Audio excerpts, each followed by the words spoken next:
Et si tout ce que vous croyez sur l'Afrique de l'Ouest n'était qu'un voile, cachant une révolution discrète mais implacable? Pendant tant d'années, on nous a montré l'image de dirigeants africains dociles, engoncés dans des costumes impeccables, négociant à voix basse dans les salons feutrés de Paris ou de Washington.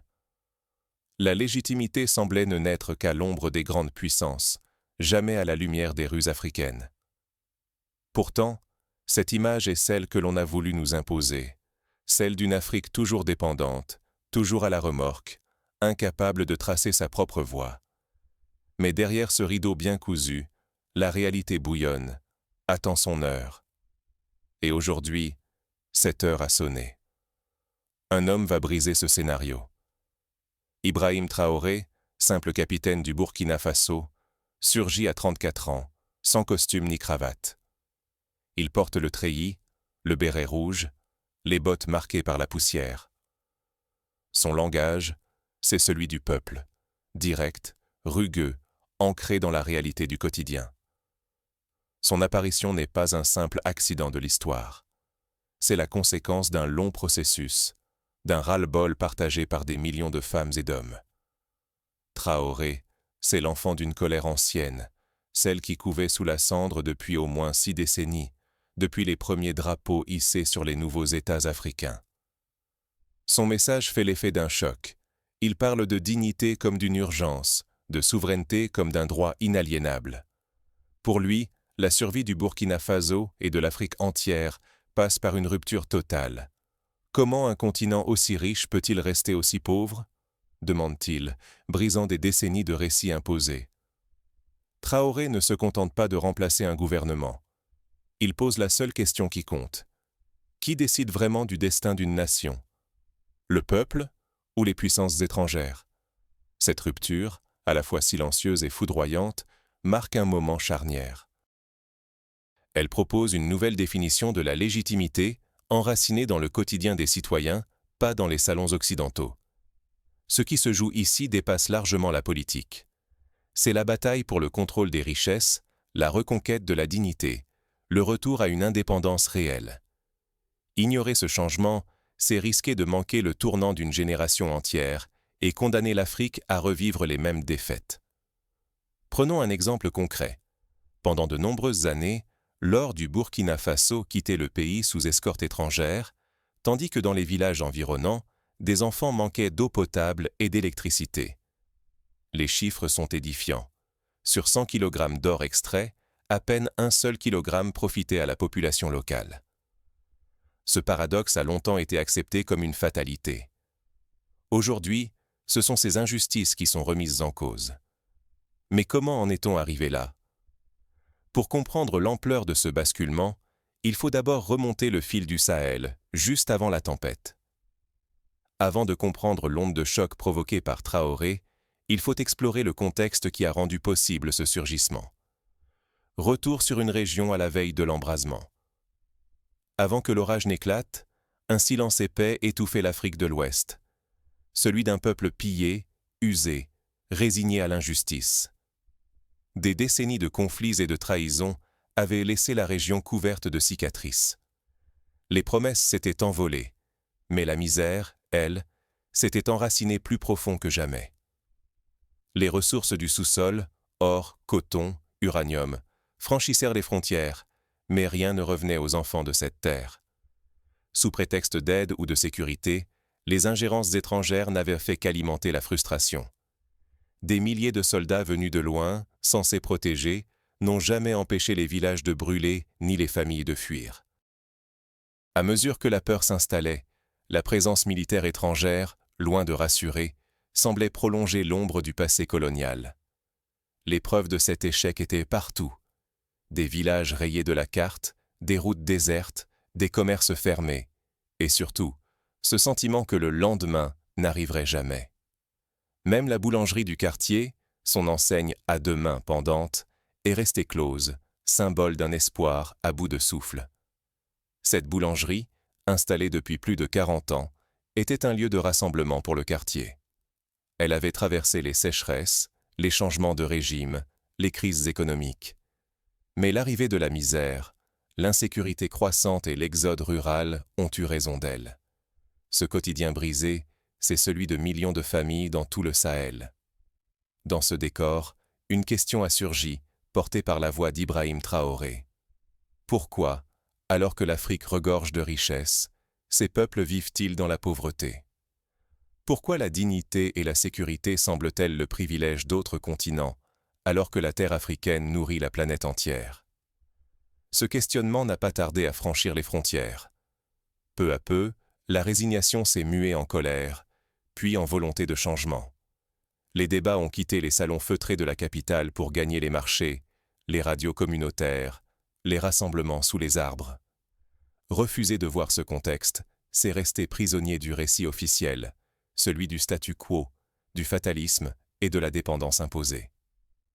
Or, sous ce silence, grondait déjà la promesse d'une rupture.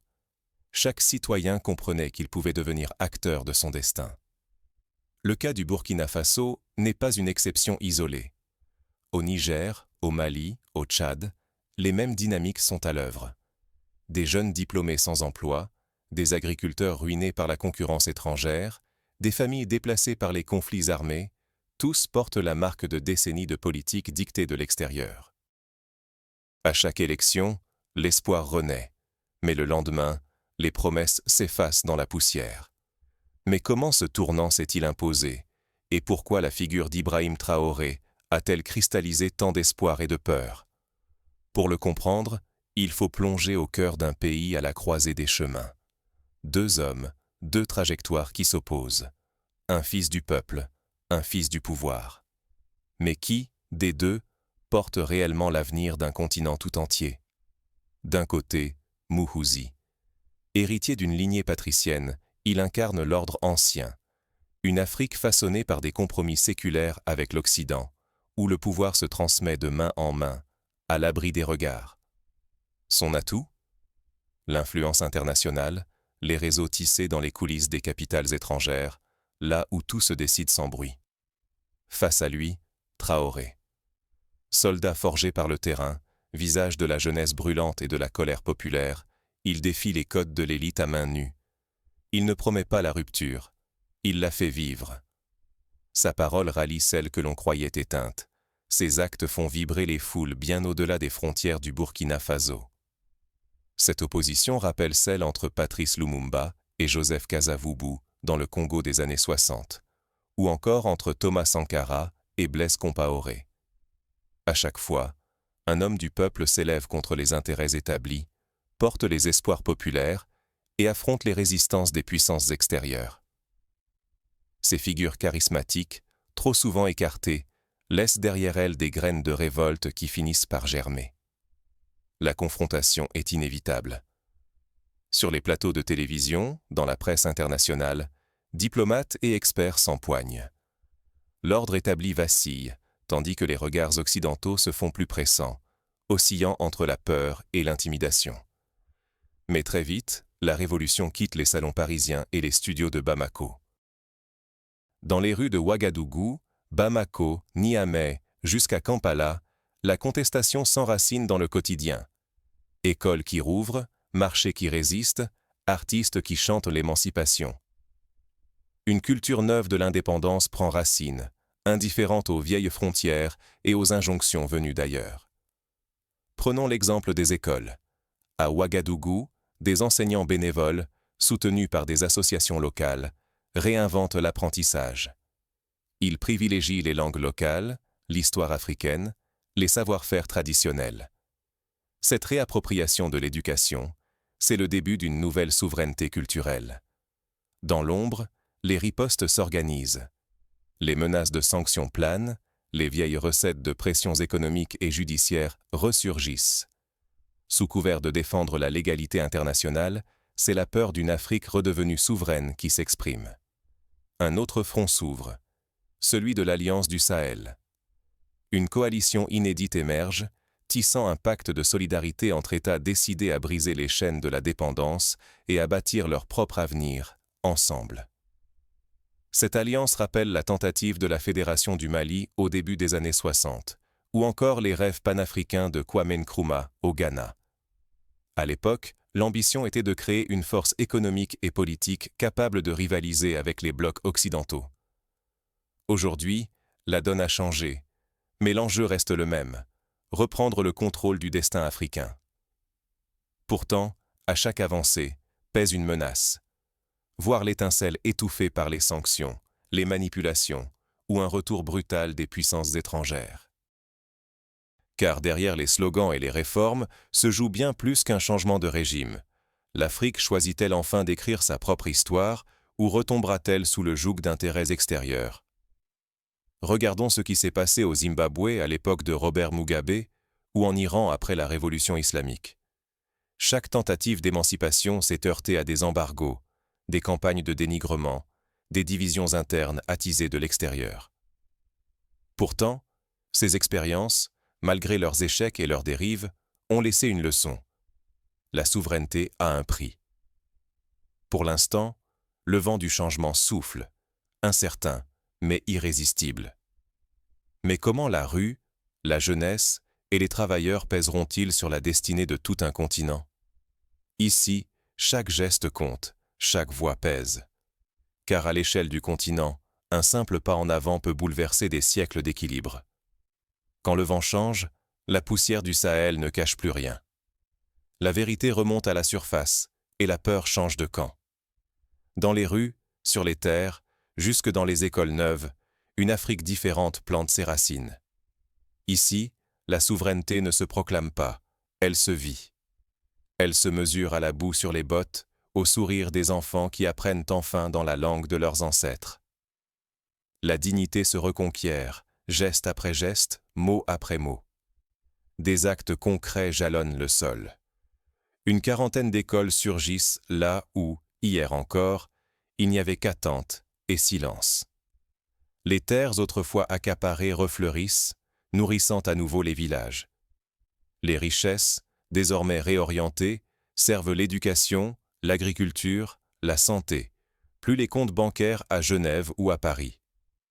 Les programmes de santé communautaire, inspirés de ceux développés à Cuba ou au Rwanda, font leur apparition dans les campagnes.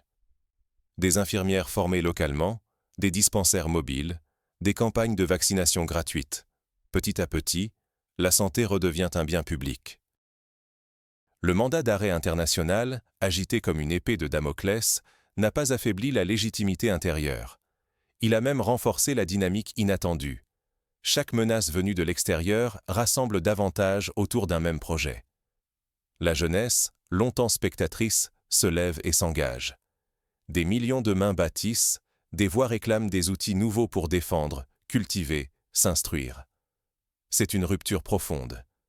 Désormais, ce sont des femmes, des cultivateurs, des étudiants qui deviennent auteurs de leur destin.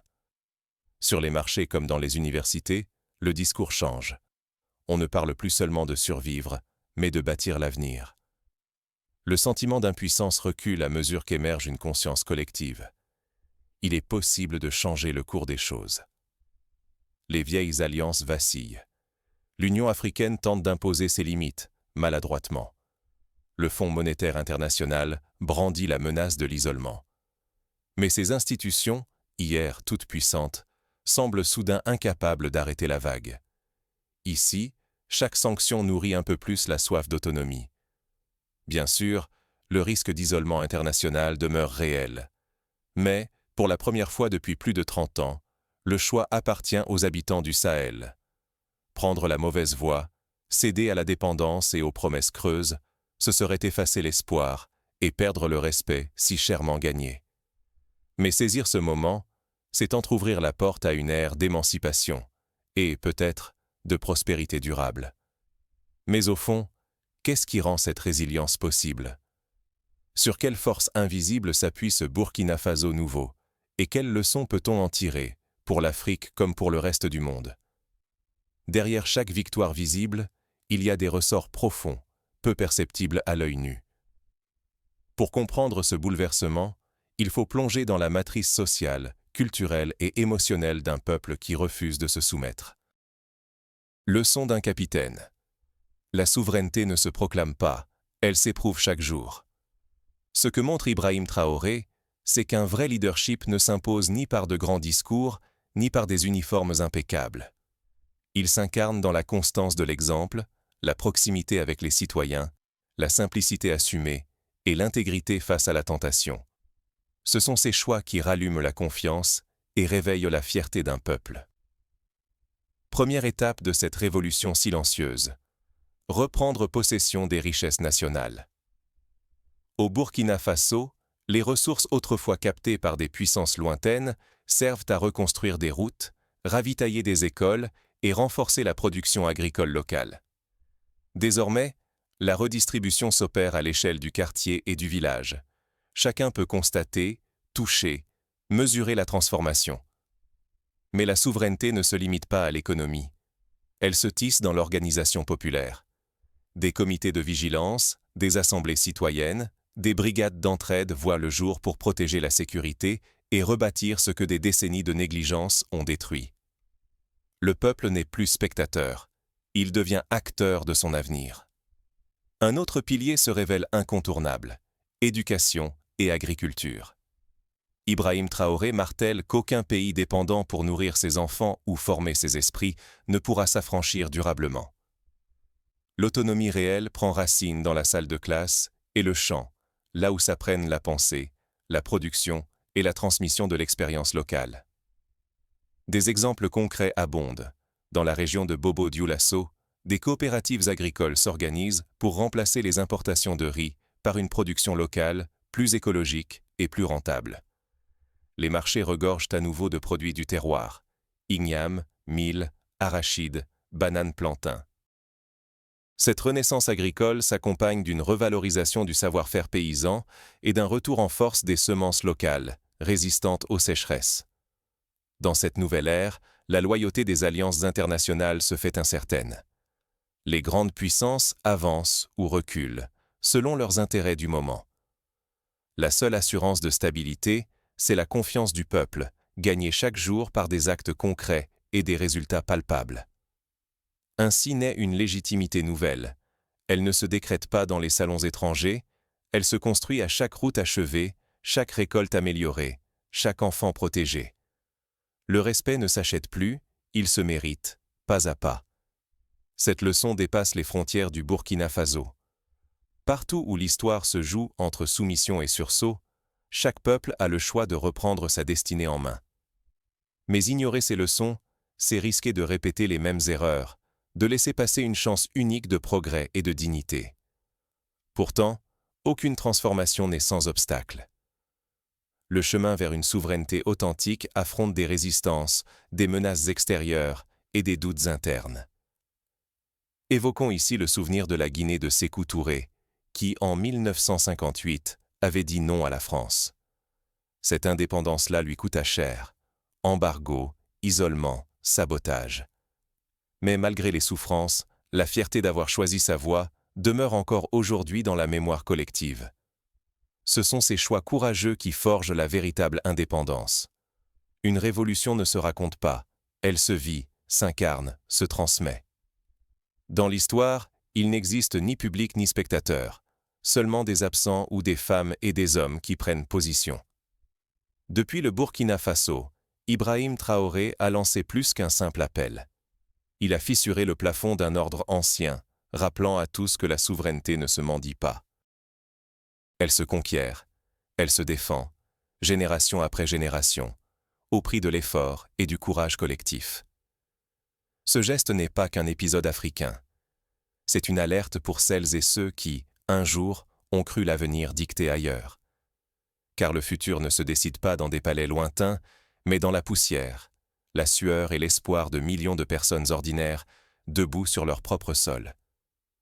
Rester simple témoin, c'est laisser d'autres écrire l'histoire à votre place, accepter que votre voix soit étouffée sous le poids des décisions étrangères. Mais s'engager, même à son échelle, c'est peser dans la balance, influer sur le destin de sa communauté, de son pays, et parfois, de tout un continent. Chaque mot, chaque geste, chaque prise de position, aussi modeste paraisse-t-elle, nourrit ou freine cet élan collectif. La dignité, la justice, la liberté ne sont pas des mots vides. Ce sont des combats d'aujourd'hui qui réclament du courage, de la lucidité et la force de refuser l'indifférence quand tout pousse à la résignation.